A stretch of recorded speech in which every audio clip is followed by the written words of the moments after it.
हज़रत वहाब इब्न मुनब्बे अलैहि रहमा फरमाते हैं कि बनी इसराइल के अंदर एक बादशाह महल बनाने जा रहा था। महल आज भी जिस आदमी की सोसाइटी के अंदर 2-4 किले 2-4 एकड़ किसी गरीब के आ जाए, वो या तो उसे धमकाता है या ब्लैकमेल करता है, कुछ ना हो सके तो फिर कत्ल ही करा देता है माज़अल्लाह। और ये खबरें आम हमें सुनने पढ़ने और देखने को मिलती हैं। बादशाह महल बनाने जा रहा था, एक गरीब बीबी रहती थी, उसकी झोंपड़ी बादशाह के महल के नक्शे में आती। बादशाह ने कहा बीबी मुंह मांगी कीमत ले लो, खाली कर दो ये मकान। बुजुर्गों को अपने झोंपड़ियों से बड़ी दिलचस्पी होती है। बच्चे सोसाइटियों में चले जाते हैं, अब्बा जी कहते हैं मुझे गांव में रहने दो, मेरा यही दिल लगता है, मुझे इस घर से दिलचस्पी हो गई। अम्मा कहने लगी बादशाह मैं यहाँ ब्याह के आई थी, खामद इंतकाल कर गया, औलाद अल्लाह ने दी नहीं, मैं पका हुआ फाल हूं, गिर जाऊंगी तो तेरा ही है, लेकिन मुझे इस आशियाने में रहने दे, ये घोंसला मैंने तिनका तिनका करके बनाया, मुझे रहने दे, ना मुझे निकाल। कहने लगा मेरा नक्शा खराब होता है।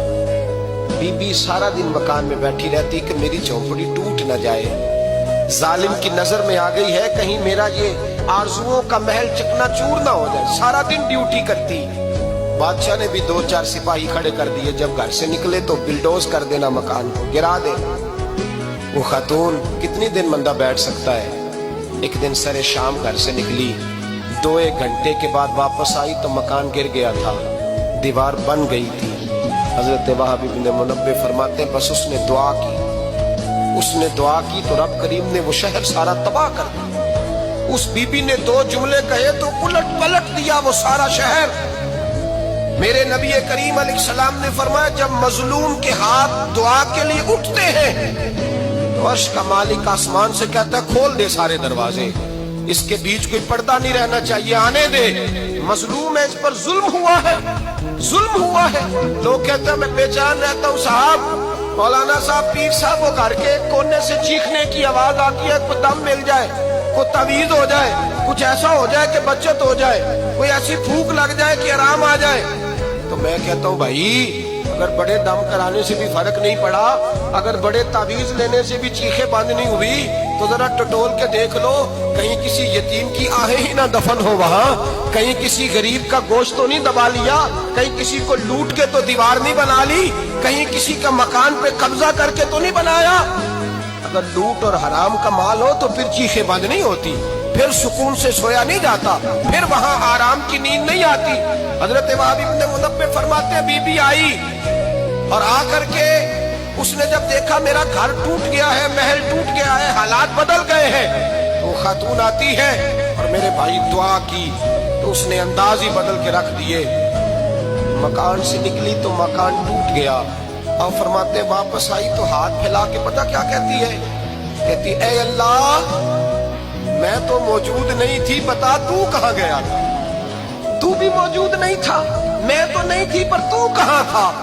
बस रब करीम ने हजरत जिब्रील को हुक्म दिया, फरमाया ये बस्ती उलट दो, सारी तबाह कर दो, ये लोग नहीं रहने चाहिए, जो जुल्म तो सहते हैं बगावत नहीं करते, नहीं रहने चाहिए।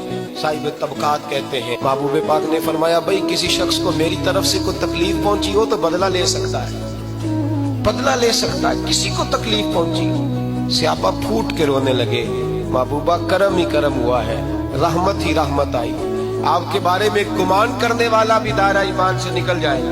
हुजूर आप क्या फरमा रहे हैं? फरमाया नहीं भाई उठो।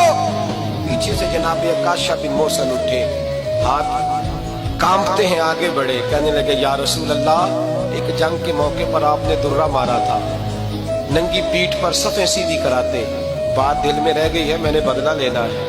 नबी करीम ने फरमाया बिलाल दौड़ के जाओ, फातिमा के घर दुर्रा पड़ा है, दुर्रा लाओ। सैयदना बिलाल हबशी कहते मैं गया, दस्तक दी, सैयदा तैयबा ताहिरा हजरत फातिमा फरमाने लगी बिलाल कैसे आए हो? अम्मा जी को दुर्रा चाहिए था। सैयदा को तशवीश हुई, कहने लगे बिलाल ना तो जंग पे जाना है, ना जिहाद है, ना कोई ऐसा मौका है, हुजूर की तो तबीयत मुबारक बज़ाहिर बड़ी अलील है, दुर्रा क्या करेंगे? हजरत बिलाल अर्ज करने लगे अम्मा जी एक सहाबी बदला लेने लगे हैं, साहिब तबकात ने जुमले लिखे हैं, कहते हैं बीबी साहबा ने दुर्रा भी दिया और इमाम हसन हुसैन को भी बाहर निकाला। फरमाने लगी काशा से कहना 100 दुर्रे मारे इन 2 शहजादों के जिस्म पर, नबी पाक के करीब ना जाए, میں نے 2 بچے پیدا ہی اپنے محبوب پر قربان کرنے کے لیے کیے، ان کو لے جا۔ حضرت بلال کہتے میں 2 شہزادے لے کے آیا، اور جب دروازے میں میں لے کے پہنچا تو نبی پاک نے دیکھا تو آنکھوں میں آنسو آ گئے۔ فرمایا ان کو بٹھا دو، مجھے پتا ہے فاطمہ نے کیا کہہ کے بھیجا ہے۔ حضرت سیدنا بلال فرماتے ہیں درہ میں نے جناب عکاشہ کو دیا۔ حضرت عکاشہ درہ لے کے آگے جو بڑھے تو حضرت ابوبکر صدیق نے ان کے پیروں پہ ہاتھ رکھا، فرمایا عکاشہ میری طرف آ جا، مجھے مار درے، نبی پاک کے قریب نہ جا۔ مصطفیٰ کریم نے فرمایا ابوبکر تو ہٹ جا، اسے آنے دے۔ فرماتے میں چند قدم آگے گیا تو مولا علی شیر خدا نے میرے پیر پہ ہاتھ رکھا، کہنے لگے عکاشہ سوچ تو صحیح تو کیا کر رہا ہے۔ حضور نے فرمایا علی ہٹ جاؤ، میرا اور ان کا معاملہ ہے۔ جناب عکاشہ آگے بڑھ رہے، نبی کریم نے فرمایا میں اپنی امت کو درس دینا چاہتا ہوں، خبردار خبردار زندگی میں تمہارے ہاتھ سے زبان سے کسی کو تکلیف نہ پہنچنے پائے، خبردار یاد رکھنا وہ معاشرے بگڑ جاتے ہیں، وہ معاشرے تباہ کر دیے جاتے ہیں جہاں ظلم ہوتا ہے، جہاں زیادتی ہوتی ہے، جہاں لوگوں کو ستایا جاتا ہے۔ محبوب کریم کے قریب آئے حضرت عکاشہ، حضور میری پیٹھ ننگی تھی، آپ بھی ذرا کپڑا ہٹائیے۔ نبی کریم نے پیٹھ سے کپڑا ہٹایا، جناب عکاشہ نے درہ جو اٹھایا تو صحابہ کی چیخیں نکلی۔